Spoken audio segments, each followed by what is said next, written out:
Welcome. This podcast is a series of candid conversations exploring the human experience from a completely new perspective. In it, we will be diving deeply into the meaning of commonly used words and pointing you away from that old stressful way of looking at life and towards a new paradigm. This will help you find a sense of calm, cultivate meaningful relationships, and create harmony in every aspect of your life. Here is Navigating Life with Ease with Michaela, Ellis and Clare Downham.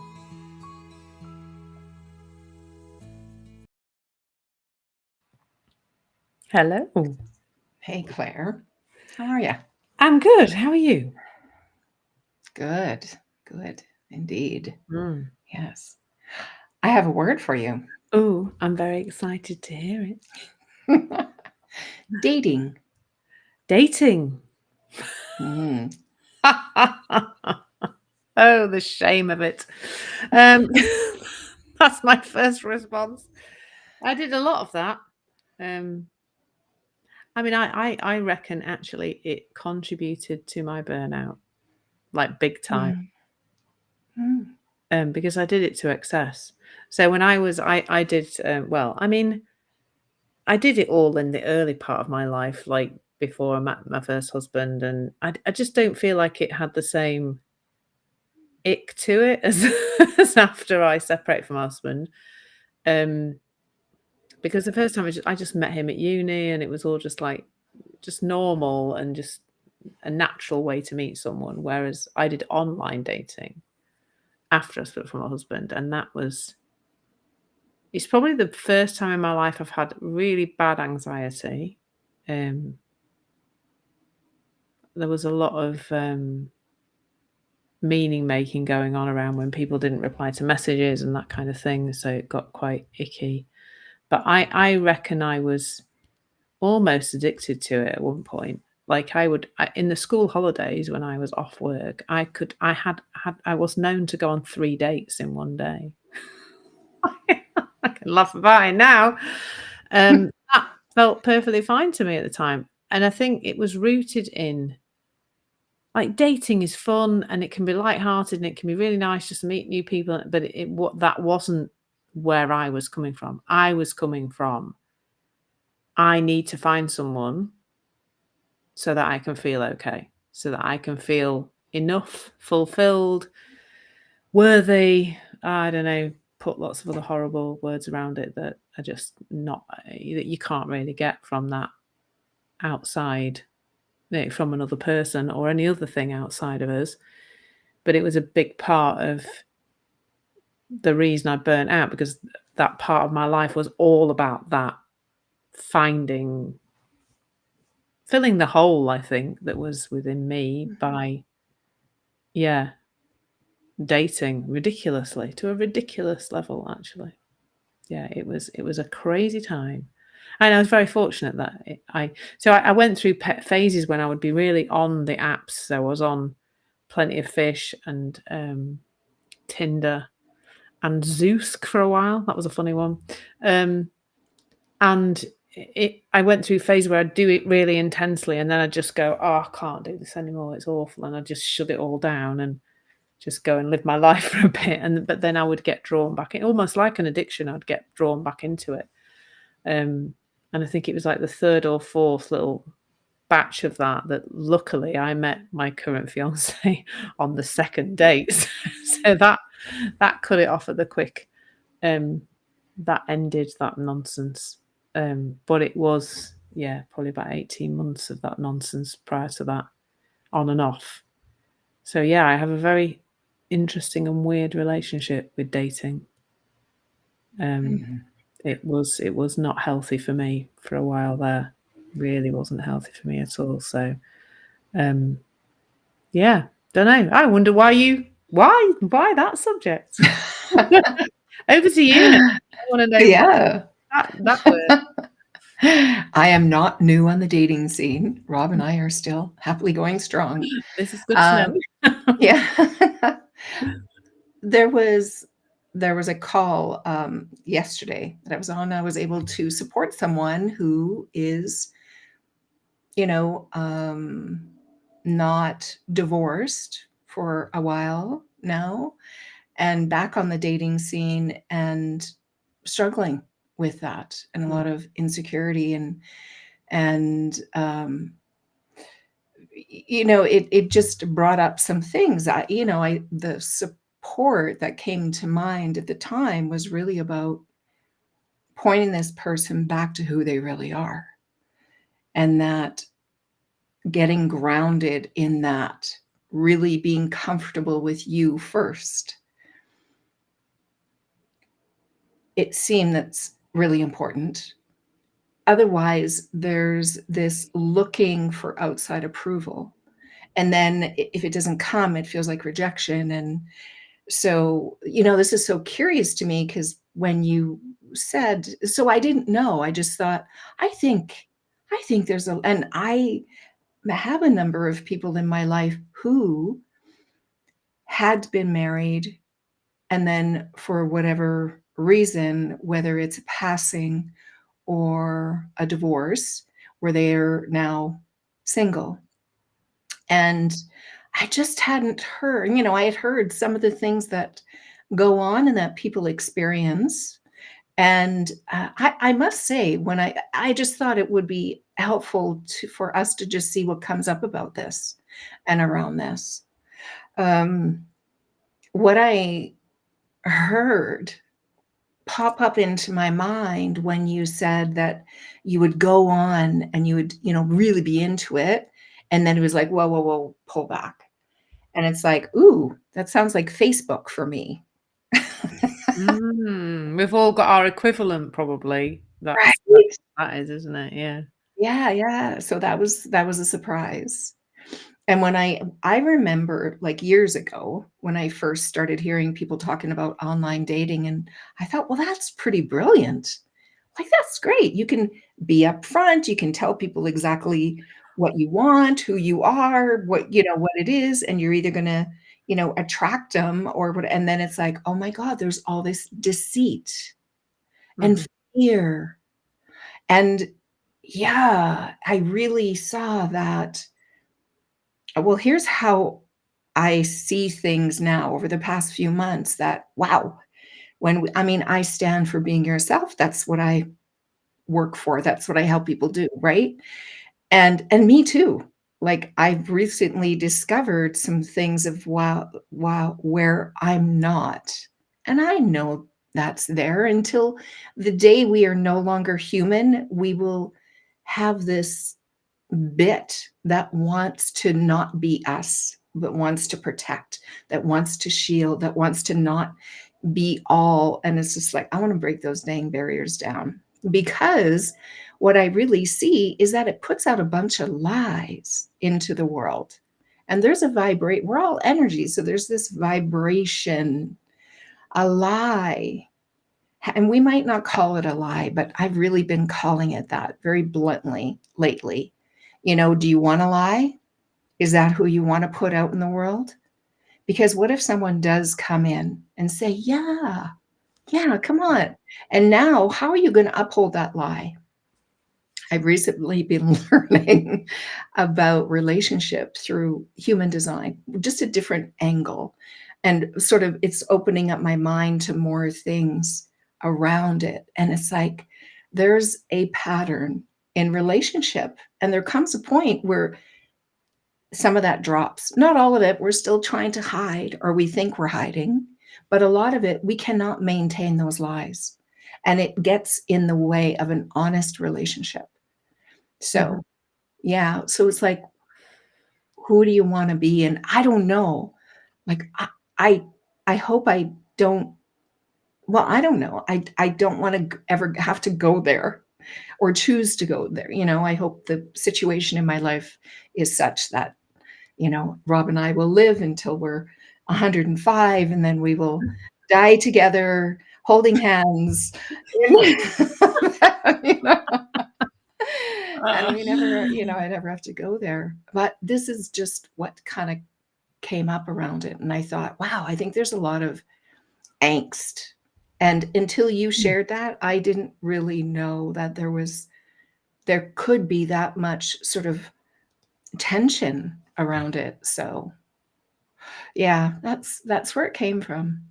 And Yeah. of an age where people their kids are leaving and that kind of thing, and just life is changing. They're becoming more, I don't know what, maybe also not wanting to settle, but maybe they don't have to. Maybe they're with the right person, but there's just so many lies between them and stories that they can't get through. It feels easier to just shut it all down and walk away and try with something new, somebody new. Mm. But I also see, if you don't take care of that shite, you're just going to carry it into the next relationship. Yeah, I've seen that for myself. So Mm. anyway, yeah. Well, what else? What else do you see? Yeah, that's the crux of it, I think, that at the point at which I was in the thick of that, it was this point in my life where I'd really, I mean, I'd got married, I'd had 2 children. There was a bit of a mission around that. This is I'm going to be a professional woman, but I'm going to have all the things I'm supposed to have and everything. And then it I'd split up from my husband, and I'd got to sort of, in terms of the massive part of my like fulfillment chasing was in my career. So I'd got to the top of the ladder, and there was just this hole, and I probably wouldn't have described it like that back then. It wouldn't have been like that, but there was this. I still don't feel the way I thought I would feel when I got to this point in my career. There's still this lack of something that I can't. Still don't feel okay. And the dating was one of the things to try and fill that hole. And of course, like you just said, unless you already know you're whole, like not have a hole, but you are whole and complete in yourself, you will you'll end up just connecting with some really quite I met some very, very odd people. And like you say, the lying was rife. The pictures of things you don't want to be seeing, that was rife. The misrepresent. And I used to joke and say, these people need some kind of marketing training because they're really not. Some of the profiles were just hysterical. And when I chat to Bruce, because obviously he was on the online platforms as well, that's how we met in the end. We met on Tinder. And he would say, some of the women's misrepresented themselves and misrepresented themselves physically. That would often be the case. The pictures would be a lot older, a lot younger, sorry, than the person that was there. I found that as well. The pictures would be a completely different body to the body that turned up on the dates. Like, there's just such misrepresentation all the time. So it's quite a place to navigate when you're already, like I was already not in a good place. I was already not feeling okay. And the anxiety was just every time somebody didn't answer a message within within whatever time expectation I'd put on it. There was this, which was coming from not feeling good enough, being rejected again. And, that there's something around, the stuff I'm learning with Clare Diamond about having a clean want. There was no clean in my want. The want was, I want a person so I can feel better. When I have X, I'll feel Y. It was all underpinned by that. If there's a clean want, I want a person to have fun with, to go on dates with, to go on holiday with, to spend some nice time with, to cuddle up on the sofa with, all from a really kind of clean, this would be just a really nice enhancement to my life. That's achievable. Whereas I was definitely trying to get an unachievable want. And when you're coming from that direction, you're just pushing it away all the time. It was a miracle, really, that I met Bruce, but the caveat to that is that at first our relationship was very difficult, and had some real serious problems. Unfortunately, at some point quite early on in our relationship, we came across his understanding. Well, maybe about less than halfway through. We both did some self-development stuff that helped a bit, but then we both came across the stuff that you and I talk about, And that's Mm. been, that saved us as a couple, really, because we both came into it feeling lacking. So we both kind of triggered each other, and it was a bit messy to start with, really, but it's been worth the journey, really. And luckily, I don't think we'd still be together if it wasn't for this understanding. I think we would have it would be awful, because it was awful for a while. So it's if we're going into it from a place of lack, we just attract more lack, really. So we attract people who don't message us back, and we attract people who turn up to dates and are not who they say they are. And but I suspect there's an awful lot of people who are in it and just having a really hard time of it, because it's also a bit unnatural as well, isn't it? The whole way it happens now. The online stuff is all a bit. Yeah. I don't think our minds are set to cope with that, really. Mm. We're not meant to be like that, are we? I know that's the way of the world, because that's how we live now, but yeah. Yeah.